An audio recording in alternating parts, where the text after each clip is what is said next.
Hello dear students, क्या आप सभी लोग तैयार एक इंटरेस्टिंग सफर पे चलने के लिए। आज अपन इस वीडियो के अंदर जानेंगे क्या बच्चों टाइम रिलेटिव हो सकता है, क्या टाइम ट्रेवल पॉसिबल है। इन सभी सवालों के जवाब आज अपन इस वीडियो के अंदर जानेंगे।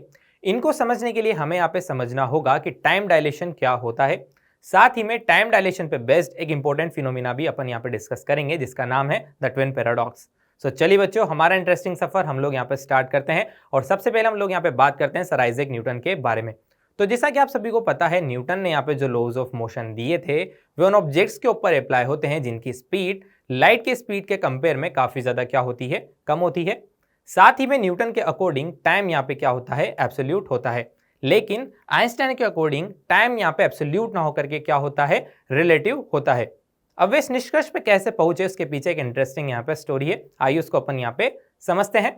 दरअसल क्या होता था, आइंस्टाइन अपना डेली ऑफिस का काम जल्दी खत्म करके घर चले जाया करते थे ताकि वे ब्रह्मांड के रहस्यों के बारे में पता लगा सके। तो इसी प्रकार एक दिन जब वो घर जा रहे थे तो उनकी नज़र चौराहे पे लगे क्लॉक टावर में जो क्लॉक थी उस पर पड़ी। उन्होंने सोचा कि यदि जिस ट्रम कार से वो ट्रेवल कर रहे हैं उसकी स्पीड लाइट के स्पीड के कंपेरेबल हो जाए तो क्या अभी भी समय जो क्लॉक दिखा रही थी वो वही समय दिखाएगी या उसमें कुछ चेंज आ जाएगा। तो वे इस निष्कर्ष पे यहाँ पे पहुंचे कि जो क्लॉक है वो यहाँ पे स्लो डाउन हो जाती है। अब क्लॉक कैसे स्लो डाउन हो गई इसकी चर्चा हम आगे इस वीडियो के अंदर करेंगे, लेकिन फिलहाल आइंस्टाइन को यह तो पता लग गया कि टाइम एब्सोल्यूट ना होकर के रिलेटिव होता है। अब उन्होंने कैसे ये सोचा कि टाइम रिलेटिव होता है, कैसे क्लॉक यहाँ पे स्लो डाउन हो गई, इसकी बात अपन डिटेल में इस वीडियो के अंदर करने वाले हैं। लेकिन फिलहाल उन्हें यह पता जरूर लग गया है कि टाइम क्या होता है, रिलेटिव होता है। अब ये जो इंसिडेंट था इसने यहाँ पे जो आइंस्टाइन की स्पेशल थ्योरी ऑफ रिलेटिविटी थी उसकी नींव रखी और इसके बेसिस पे आइंस्टाइन ने यहाँ पे स्पेशल थ्योरी ऑफ रिलेटिविटी दी। और स्पेशल थ्योरी ऑफ रिलेटिविटी के अंदर उन्होंने यहाँ पे दो पोस्टुलेट दिए। तो जो पहला पोस्टुलेट है वो हमें यहाँ पे बताता है कि जो फिजिक्स के लॉज है वो हर इनर्शियल फ्रेम ऑफ रेफरेंस के अंदर क्या है बच्चों, वैलिड है। दूसरा जो पोस्टुलेट है वो हमें यह बताता है कि सभी इनर्शियल फ्रेम ऑफ रेफरेंस के अंदर जो स्पीड ऑफ लाइट है बच्चों वो क्या है, सेम है। अब ये जो सेकंड पोस्टुलेट है बेटा, ये हमें काफी ज्यादा यहाँ पे हेल्प करने वाला है टाइम डायलेशन को समझने में। तो इसको जरूर आप लोग यहाँ पे ध्यान रखिएगा कि सभी इनर्शियल फ्रेम के अंदर जो स्पीड ऑफ लाइट रहती है वो बच्चों क्या रहती है, सेम यहाँ पे रहती है। तो चलिए बच्चों आगे बढ़ते हैं और समझते हैं कि कैसे यहाँ पे टाइम रिलेटिव होता है। तो इसको समझाने के लिए आइंस्टाइन ने यहाँ पर सन 1905 में एक थॉट एक्सपेरिमेंट दिया था। अब ये थॉट एक्सपेरिमेंट क्या है इसको हम यहाँ पर एक एनिमेशन की हेल्प से समझेंगे। तो चलिए बच्चों एनिमेशन हम लोग यहाँ पे देखते हैं। आप इस एनिमेशन के अंदर देख सकते हैं एक जो स्पेसशिप है वो 0.8 c स्पीड के साथ रिलेटेड टू दी अर्थ यहाँ पे मूव कर रही है। अब स्पीड क्या है, काफी ज्यादा है, लगभग 80% ऑफ स्पीड ऑफ लाइट की क्या है, ये बराबर है। ठीक है, अब हमारी जो स्पेसशिप है इसके अंदर यहाँ पर एक एक्सपेरिमेंट परफॉर्म किया जा रहा है। इस एक्सपेरिमेंट को यहाँ पर दो ऑब्जर्वर ऑब्जर्व कर सकते हैं। पहला जो ऑब्जर्वर है वो स्पेसशिप के क्या है बच्चों, अंदर है, और जो दूसरा ऑब्जर्वर है वो हमारा अर्थ पर है। अब क्या एक्सपेरिमेंट यहाँ पे हो रहा है आइए उसको देखते हैं और उसको जानने के लिए हम लोग चलते हैं स्पेसशिप के अंदर। तो जैसे ही हम लोग स्पेसशिप के अंदर आते हैं आप यहाँ पे एक अरेंजमेंट देख सकते हैं। हमारा जो फर्स्ट ऑब्जर्वर है जो कि स्पेसशिप के अंदर है वो यहाँ पर है। साथ ही में हमारे पास एक अरेंजमेंट यहाँ पर है जिसके अंदर देखिए आप, यहाँ पे हमारे पास दो मिरर है जिनके बीच का जो सेपरेशन है वो है बच्चों स्मॉल डी। साथ ही में हमने यहाँ पर एक वॉल क्लॉक भी लगाई हुई है और एक क्लॉक हमने अर्थ वाले ऑब्जर्वर के पास भी यहाँ पे लगाई है। अब यहाँ पे क्या एक्सपेरिमेंट हो रहा है आइए उसको अपन यहाँ पे समझते हैं। तो ये जो सेटअप है, इस सेटअप को बोला जाता है यहाँ पे लाइट क्लॉक, और जो यहाँ पे एक्सपेरिमेंट हो रहा है इसको बोला जाता है लाइट क्लॉक एक्सपेरिमेंट। इस एक्सपेरिमेंट के अंदर क्या होगा, इस मिरर से एक लाइट निकल करके इस मिरर पर इंसिडेंट होती है और वापस वहां से टकरा करके नीचे वो यहाँ पे आ जाती है। इस ड्यूरेशन में उसको कितना टाइम लगा है इसको अपन यहाँ पे कैलकुलेट कर सकते हैं। तो टाइम कैसे कैलकुलेट करेंगे भाई, सिंपल सी कैलकुलेशन है। यहाँ से यहाँ जाने में डी डिस्टेंस उसको ट्रेवल करनी पड़ी, लेकिन वो यहाँ से यहाँ भी गई है, टकरा करके वापस भी आई है, तो टोटल उसने डिस्टेंस यहाँ पे कितनी ट्रेवल करी, 2 टाइम्स ऑफ डी। तो हमारे पास टाइम कितना आ जाएगा बच्चों, हमारे पास टाइम आ जाएगा, देखो लाइट ऊपर गई, टकरा करके वापस आई, इस बीच में उसने कितनी डिस्टेंस यहाँ पे ट्रेवल करी। तो टाइम की यदि मैं बात करूं तो टाइम कितना आ जाएगा बेटा, 2d/c। टाइम कितना आ गया बच्चों, यहाँ पे 2d/c आ गया है। तो ये टाइम हम यहाँ पे कैलकुलेट इस प्रकार कर सकते हैं। अब हमारा जो दूसरा ऑब्जर्वर है जो कि यहाँ पे अर्थ पर है, क्या वो भी यहाँ पे सेम ही टाइम ऑब्जर्व करेगा, क्या उसके लिए भी टाइम यहाँ पे सेम ही होगा, आइए उसकी बात अपन यहाँ पे करते हैं और चलते हैं हमारे दूसरे ऑब्जर्वर के पास जो कि अर्थ पर है। ठीक है बच्चों, तो हम लोग चल रहे हैं हमारे दूसरे ऑब्जर्वर के पास जो कि अर्थ पर है और इसके पास भी यहाँ पर एक क्लॉक है। सेम जो स्पेसशिप है वो इसको जाते हुए यहाँ पर दिख रही है, लेकिन अब इसको जो लाइट का पाथ है बच्चों वो यहाँ पे वर्टिकल ना दिख करके डायगोनल पाथ दिख रहा है। अब ऐसा यहाँ पे क्यों हुआ आइए उसको अपन यहाँ पे समझते हैं। तो जो ऑब्जर्वर स्पेसशिप के अंदर था उसके लिए तो जो लाइट का पाथ है बच्चों वो क्या था, सिर्फ वर्टिकल था। लेकिन जो ऑब्जर्वर यहाँ पे अर्थ पर है उसके लिए लाइट का पाथ कैसा हुआ, डायगोनल हुआ, क्योंकि इसके लिए जो ऑब्जर्वर अर्थ पे रह करके इस एक्सपेरिमेंट को ऑब्जर्व कर रहा है उसके लिए लाइट के पास वर्टिकल के साथ साथ हॉरिजॉन्टल डायरेक्शन में भी वेलोसिटी है, तो उसको जो लाइट का पाथ है वो यहाँ पे वर्टिकल ना दिख करके डायगोनल पाथ दिखेगा। अब हम यहाँ पे दोबारा टाइम कैलकुलेट कर सकते हैं। सबसे पहले इस पाथ की बात कर लेते हैं कि पाथ हम यहाँ पे कैसे कैलकुलेट करेंगे। सो मिरर के बीच का सेपरेशन तो हमें यहाँ पे पता है कितना है, d है। साथ ही में ये जो डिस्टेंस है इसको हमने यहाँ पे l मान लिया है, तो ये वाला पार्ट हम कैलकुलेट कर सकते हैं पाइथागोरस थ्योरम से। क्या आ जाएगा बच्चों, √d² + l², और इसका क्या कर देंगे बेटा हम यहाँ पे 2 टाइम्स कर देंगे, तो ये हमारे पास आ जाएगी total distance travel, total path हमारे पास आ जाएगा। तो आप लोग मुझे बताइए क्या टाइम अभी भी यहाँ पे सेम आएगा। सबसे पहले हम फॉर्मूला देख लेते हैं टाइम का कि टाइम यहाँ पे क्या आएगा। तो टाइम बच्चों हमारे पास कितना आ जाएगा, 2√d² + l² divide by c। Clear बच्चों, ये हमारे पास टाइम की वैल्यू आ जाएगी। अब आपने देखा यहाँ पर क्या हुआ, सेकंड वाले केस के अंदर पाथ यहाँ पे बढ़ गया, लेकिन हमने यहाँ पे एक चीज नोटिस करी, दोनों ही केस के अंदर जो स्पीड ऑफ लाइट है वो तो यहाँ पे सेम है।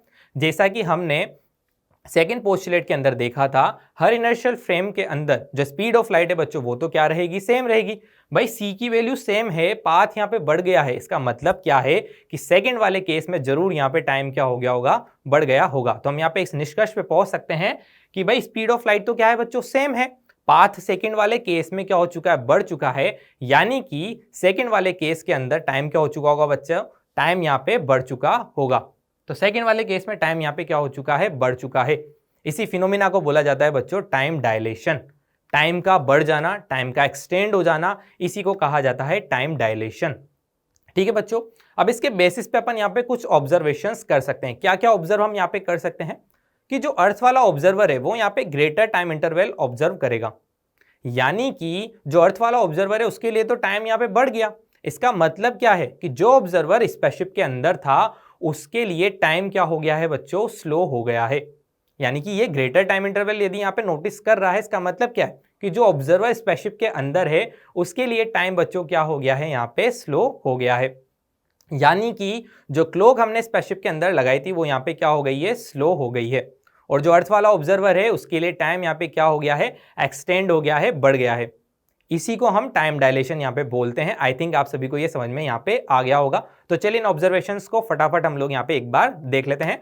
तो क्या क्या ऑब्जर्वेशन हमने यहाँ पे देखे, जो ऑब्जर्वर है अर्थ पर वो यहाँ पे ग्रेटर टाइम इंटरवल रजिस्टर करेगा, साथ ही में जो यहाँ पे स्पेसशिप के अंदर ऑब्जर्वर है उसके लिए टाइम क्या हो जाता है, स्लोअर हो जाता है। और तीसरी बात जैसा कि मैंने आपको बताई, स्पेसशिप के अंदर जो क्लॉक है वो यहाँ पे क्या हो जाएगी, स्लोअर हो जाएगी। ठीक है बच्चों, तो आई थिंक सभी को यहाँ पे टाइम डायलेशन समझ में आ गया होगा। ठीक है बच्चों, और आपको इस बात का जवाब भी यहाँ पे मिल गया होगा, क्या बच्चों टाइम ट्रेवल यहाँ पर पॉसिबल है। अब आप इस बात का अंदाजा इजीली यहाँ पे लगा सकते हैं। ठीक है बच्चों, चलिए एक बात हम लोग यहाँ पे और करते हैं। हमें यहाँ पे क्या पता लगा कि जो ऑब्जेक्ट यहाँ पे फास्ट मूव करते हैं, जो ऑब्जेक्ट यहाँ पे बहुत ज्यादा स्पीड के साथ मूव करते हैं, अब स्पीड कितनी होनी चाहिए वो मैं आपको बता चुका हूं, comparable to the speed of light. Speed of light के कंपेरेबल होनी चाहिए। यदि इतनी स्पीड के साथ कोई ऑब्जेक्ट यहाँ पे मूव करेगा तो उसके लिए टाइम क्या हो जाता है बच्चों, स्लो हो जाता है, उसके लिए टाइम स्लो डाउन हो जाता है। ये हमारा यहाँ पे क्या है, निष्कर्ष है। ठीक है बच्चों, अब हम यहाँ पे क्या कर सकते हैं, कुछ कैलकुलेशंस का यूज करके टाइम डायलेशन का फॉर्मूला हम यहाँ पे डिराइव कर सकते हैं। ठीक है बच्चों, तो कुछ कैलकुलेशंस का हम यहाँ पे यूज करके टाइम डायलेशन का फॉर्मूला डिराइव कर लेते हैं, जो कि कुछ इस प्रकार हमारे पास निकल करके आता है। चलिए देखते हैं यहाँ पे कौन कौन सी क्वांटिटीज हमें दी हुई है।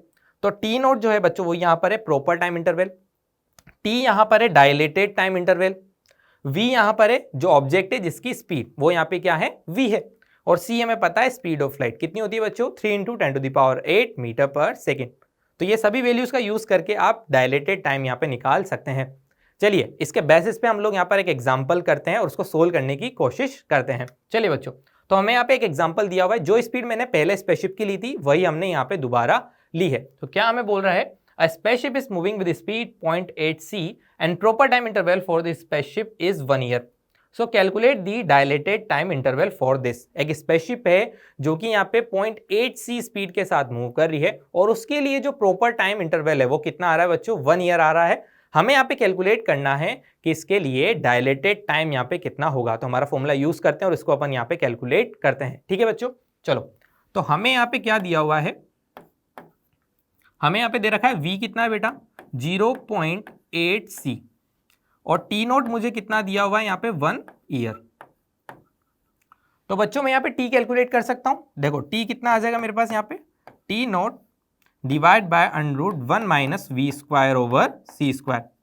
चलो बेटा सारी वैल्यूज पुट कर देते हैं। तो टी नोट की जगह पे 1 डिवाइड बाय √1 माइनस 0.8 सी का square divide by C square. तो बेटा देखो सी स्क्वायर से सी स्क्वायर कैंसिल आउट हो जाएगा। 0.8 का स्क्वायर कितना होता है 0.64। अब जब मैं 1 माइनस 0.64 करूंगा तो कितना आएगा 0.36। तो 0.36 का फिर मुझे रूट भी लेना है। तो 0.36 का रूट कितना हो जाएगा 0.6। सो आई थिंक सभी को समझ में आ गया होगा टी की वैल्यू कितनी आ रही है 1 डिवाइड बाय 0.6। क्या इसको मैं 10/6 लिख सकता हूं? फर्दर जब डिवाइड करेंगे तो हमारे पास वैल्यू आ जाती है 1.67 ईयर्स। यानी कि आप यहां पे क्लियरली देख सकते हैं टाइम यहां पे डायलेट हो चुका है। टाइम यहां पे क्या हो चुका है बच्चों, एक्सटेंड हो चुका है। भाई टी नोट 1 ईयर था, जो टी है वो 1.67 आ रहा है, यानी कि टाइम अब यहाँ पे क्या हो चुका है, बढ़ चुका है। तो आई थिंक सभी को समझ में आ गया होगा कि टाइम डायलेशन क्या होता है, टाइम किस प्रकार यहाँ पे डायलेट हो जाता है। चलिए बच्चों, तो हमने यहाँ पे 2 निष्कर्ष निकाले हैं, आइए उनको अपन यहाँ पे समराइज करते हैं। पहली बात तो ये कि यदि कोई ऑब्जेक्ट बहुत ज्यादा स्पीड के साथ यहाँ पे मूव कर रहा है तो उसके लिए टाइम क्या हो जाता है, स्लो डाउन यहाँ पे हो जाता है। ठीक है बच्चों, और टाइम डायलेशन किस प्रकार होता है वो भी हमने यहाँ पे देख लिया है। चलिए बच्चों, अब टाइम डायलेशन पे बेस्ड हम यहाँ पर एक फिनोमिना डिस्कस करते हैं जिसका नाम है द ट्विन पैराडॉक्स। ठीक है बच्चों, चलिए डिस्कस करते हैं हम यहाँ पे द ट्विन पैराडॉक्स। तो यहाँ पे जो बात लिखी हुई है, सबसे पहले बच्चों अपन इसको यहाँ पे समझते हैं। तो हमने टाइम डायलेशन के अंदर क्या देखा, जो भी ऑब्जेक्ट यहाँ पे बहुत ज्यादा स्पीड के साथ मूव करता है उसके लिए टाइम यहाँ पे स्लो डाउन हो जाता है। तो बच्चों सिर्फ टाइम ही यहाँ पे स्लो डाउन नहीं होता, जो बायोलॉजिकल एज है वो भी यहाँ पे स्लो डाउन हो जाती है। जी हाँ बच्चों, बायोलॉजिकल एज भी यहाँ पे स्लो डाउन हो जाती है। जो ऑब्जर्वर यहाँ पे स्पेसशिप के अंदर मूव कर रहा था बहुत ज्यादा स्पीड के साथ, उसकी बायोलॉजिकल एज भी यहाँ पे स्लो डाउन हो जाती है। इसको अपन समझेंगे ट्विन पैराडॉक्स की हेल्प से। तो चलिए ट्विन पैराडॉक्स समझने के लिए हम यहाँ पर एक एनिमेशन देखते हैं। तो इस एनिमेशन के अकॉर्डिंग हमारे पास अर्थ पर 2 ट्विन्स हैं। एक ट्विन का नाम यहाँ पे जॉन है और दूसरा जो ट्विन है उसका नाम यहाँ पे हेनरी है। अब इनमें से क्या होता है, जॉन स्पेसशिप के अंदर बैठकर स्पेस की यात्रा करने निकल जाता है और जो हेनरी है वो अर्थ पर ही यहाँ पे रह जाता है। तो चलिए जॉन को स्पेसशिप के अंदर बिठाते हैं और स्पेस की यात्रा करने भेज देते हैं और जो हेनरी है वो अर्थ पर ही रह जाता है। तो आप देख सकते हैं जॉन जो है स्पेसशिप की तरफ जा रहा है और वो स्पेसशिप के अंदर बैठ करके स्पेस की यात्रा करने यहाँ पे चला जाएगा।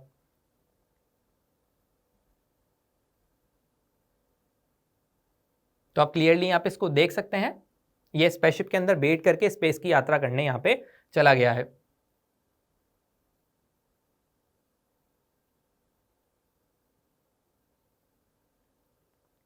देख सकते हैं बच्चों आप, ठीक है। तो ये स्पेस की यात्रा करने गया है और कुछ समय बाद ही वापस लोड करके अर्थ पर आ जाता है। तो इसको लोड करके अर्थ पे वापस आने दो, फिर अपन यहाँ पे आगे की चर्चा करेंगे। तो कुछ समय बाद ही लोड कर वापस अर्थ पे आ जाता है। अब कितने समय बाद ये वापस आता है, तो 20 ईयर्स आफ्टर ये अर्थ पर वापस आ जाता है। आप देख सकते हैं 20 ईयर्स आफ्टर ये वापस अर्थ पे यहाँ पे आ जाता है। यानी कि जो जॉन है वो स्पेसशिप के अंदर बैठ करके स्पेस की यात्रा करने गया था और 20 ईयर्स आफ्टर वो यहाँ पे अर्थ पर आ गया है। अब अपन यहाँ पे कुछ बातें करते हैं। सबसे पहले मैं बात करूँ यदि जॉन के लिए, जो कि स्पेसशिप के अंदर बैठ करके गया था, तो जब वो मूव कर रहा होगा स्पेसशिप के अंदर बैठ करके, जब वो जा रहा होगा स्पेस के अंदर, तो उसको अर्थ यहाँ पे बैकवर्ड जाती हुई दिख रही होगी किसी वेलोसिटी के साथ। और अभी हमने टाइम डायलेशन में क्या देखा कि जो भी यहाँ पे ऑब्जेक्ट बहुत ज्यादा स्पीड के साथ मूव करता है उसके लिए टाइम क्या हो जाता है, स्लो डाउन हो जाता है। तो अकॉर्डिंग टू जॉन, जो कि स्पेसशिप के अंदर यहाँ पे मूव कर रहा है, उसके लिए जो अर्थ है वो बैकवर्ड जा रही है किसी स्पीड के साथ। यानी कि जो दूसरा ट्विन उसका हेनरी अर्थ पे रह गया था, उसकी एज क्या हो जाएगी, स्लो डाउन यहाँ पे हो जाएगी। यानी कि 20 ईयर्स आफ्टर जब वो मिलेंगे तो जॉन के अकॉर्डिंग हेनरी क्या होगा, यंगर होगा। अब बात करता हूं मैं हेनरी की। हेनरी की यदि मैं यहाँ पे बात करूं तो हेनरी अपने आप को इनर्शियल फ्रेम में यहाँ पे मानेगा और जो जॉन स्पेसशिप के अंदर बैठ करके चला गया था, स्पेसशिप के अंदर बैठ करके जा रहा था, वो उसको मूव होता हुआ दिखेगा किसी वेलोसिटी के साथ। यानी कि अकॉर्डिंग टू हेनरी जो जॉन है उसकी एज यहाँ पे क्या हो जाएगी, स्लो डाउन हो जाएगी। तो 20 ईयर्स आफ्टर जब ये दोनों वापस मिलेंगे तो हेनरी के अकॉर्डिंग जो जॉन होगा वो यहाँ पे क्या होगा, यंगर होगा। अब दोनों में से यहाँ पे कौन सच बोल रहा है, 20 ईयर्स आफ्टर यहाँ पे कौन यंगर होगा, कौन यहाँ पे ओल्डर होगा, इसी के बारे में अपन को यहाँ पे डिस्कस करना है। तो यहाँ पे ये जो उलझन पैदा हुई है इसी को बोला जाता है बच्चों पैराडॉक्स। इसी को हम यहाँ पे बोलते हैं द ट्विन पैराडॉक्स। अब दोनों में से किसकी बात सही है इसको अपन यहाँ पे डिस्कस करते हैं। आप लोग भी अंदाजा लगाइए, वीडियो को आप लोग पोस्ट कर सकते हैं और सोच सकते हैं कि दोनों में से कौन यहाँ पे यंगर होगा, दोनों में से कौन यहाँ पे ओल्डर होगा। तो आई थिंक सभी ने यहाँ पे सोच लिया होगा, आप सभी ने अपना गेस यहाँ पे कर लिया होगा। अब इसका हम लोग यहाँ पे जवाब जानते हैं कि दोनों में से कौन यहाँ पे सच बोल रहा था, दोनों में से किसकी बात यहाँ पे सच है, कौन यहाँ पे यंगर होगा, कौन यहाँ पे ओल्डर होगा। तो चलिए देखते हैं हम लोग। तो 20 ईयर्स आफ्टर आप यहाँ पे देख सकते हैं जो ट्विन यानी कि जो हेनरी था जो अर्थ पे रह गया था वो यहाँ पे ओल्डर हो चुका है, और जो जॉन है वो अभी भी यहाँ पे क्या है, हेनरी के कंपैरिजन में यंगर है। ठीक है बच्चों, अब यहाँ पे जॉन की बात गलत क्यों हुई, आइए उसको अपन यहाँ पे समझते हैं। तो जो जॉन था जो स्पेसशिप के अंदर बैठ करके जा रहा था वो अर्थ को यहाँ पे बैकवर्ड जाते हुए देख रहा था और अपने आप को वो इनर्शियल फ्रेम में कंसीडर कर रहा था। तो क्या बच्चों वो वाकई इनर्शियल फ्रेम में था? भाई जॉन जब स्पेसशिप के अंदर बैठ करके जा रहा होगा तो उसने स्पेसशिप का जो एक्सीलरेशन है उसको भी फील किया होगा जाते समय। अब वो जब टर्न करके वापस आ रहा होगा, जब टर्न कर रहा होगा तब उसने स्पेसशिप का डीएसिलरेशन भी यहाँ पे फील किया होगा। यानी कि जो जॉन है वो स्पेसशिप का एक्सीलरेशन भी फील कर रहा है और डीएसिलरेशन भी यहाँ पे फील कर रहा है। तो क्या वो अपने आप को इनर्शियल फ्रेम में बोल सकता है? क्या वो इनर्शियल फ्रेम में यहाँ पे होगा? तो नहीं, वो बिल्कुल यहाँ पे इनर्शियल फ्रेम में नहीं है, यानी कि उसकी बात यहाँ पे सही नहीं है। इनर्शियल फ्रेम में कौन था? हेनरी था। यानी कि जब 20 ईयर्स आफ्टर जब ये मिलेंगे तो किसकी एज यहाँ पे ओल्डर होगी? कौन यहाँ पे ओल्डर होगा? हेनरी ओल्डर होगा, जॉन यहाँ पे उसके कंपैरिजन में क्या होगा? यंगर होगा। तो बच्चों इसी को हम लोग बोलते हैं टाइम डायलेशन, और इसी पे बेस्ड जो फिनोमिना था इसको हम यहाँ पे बोलते हैं द ट्विन पैराडॉक्स। तो आई थिंक सभी को यहाँ पे समझ में आ गया होगा कि टाइम डायलेशन क्या होता है और ट्विन पैराडॉक्स यहाँ पे क्या होता है। यदि मैं समराइज यहाँ पे इसको करूँ तो यदि कोई ऑब्जेक्ट बहुत ज़्यादा स्पीड के साथ मूव करता है तो उसके लिए टाइम यहाँ पे स्लो डाउन हो जाता है, और टाइम के साथ साथ उसकी बायोलॉजिकल एज भी यहाँ पे स्लो डाउन हो जाती है। ठीक है बच्चों, आज की वीडियो के लिए बस इतना ही। इसी तरह की वीडियोस पाने के लिए आप यहाँ पे जुड़ सकते हैं एलन जेई के साथ। Thank you.